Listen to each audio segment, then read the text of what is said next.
Today is our second day in Moscow City. The city has many classic buildings with modern features.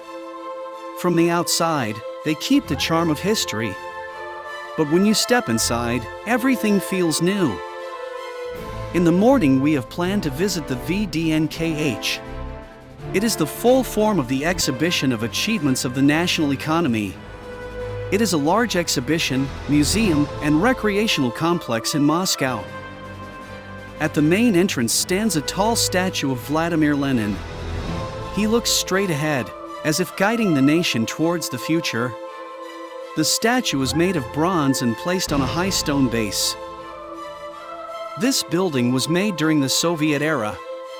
It was the main exhibition hall showing the achievements of the USSR in science, industry, and culture. It has tall columns, golden emblems, and statues on top that represent agriculture and industry. This is the pavilion of the Russian Soviet Federative Socialist Republic. The front is decorated with the Soviet state emblem. This symbol represents unity, labor, and hope for the future. This place is not only for the business pavilions. Here demonstrated the powerful Russian military and space hardware. This is a model of the Vostok rocket.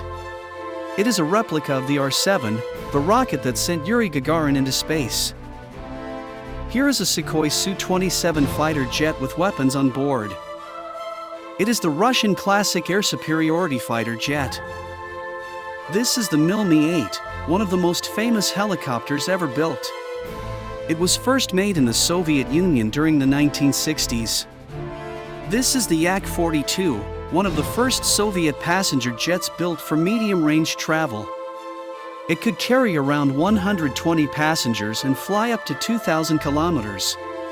The Yak-42 was used by Aeroflot, the national airline of the Soviet Union, and later by many airlines in Eastern Europe and Asia. It became popular for regional and domestic routes. Here, visitors can step into the world of aviation. The airplane is now home to a realistic flight simulator. The simulator recreates the complete with working instruments, sounds, and visuals that make you feel like you are flying through the clouds. It is both educational and exciting, showing how real pilots control this powerful jet. This is the Armenia Pavilion.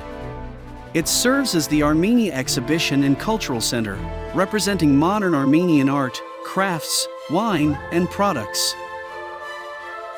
Inside the Armenia Pavilion, a warm golden glow surrounds the famous name Ararat. It is not just a drink, but a proud symbol of Armenia's heritage. Ararat brandy has been made in Yerevan since 1887. It is crafted from grapes grown in the sunny valleys of Mount Ararat and aged in oak barrels that give it a rich amber color and smooth taste. Each bottle shows the skill and tradition of Armenian craftsmanship made with nature, care, and time. It is said that even Winston Churchill once enjoyed its taste during a meeting with Stalin. This grand building stands as a symbol of unity and friendship among nations. It was built in 1954. The building is covered with golden wheat, fruits, and flowers.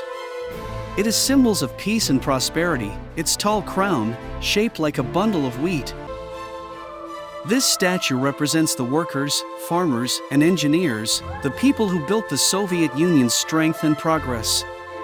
Each figure stands proudly, holding a flag of victory and unity, symbolizing the shared effort of all republics in creating a powerful nation. Today, VDNKH is one of the most attractive tourist destinations in Moscow.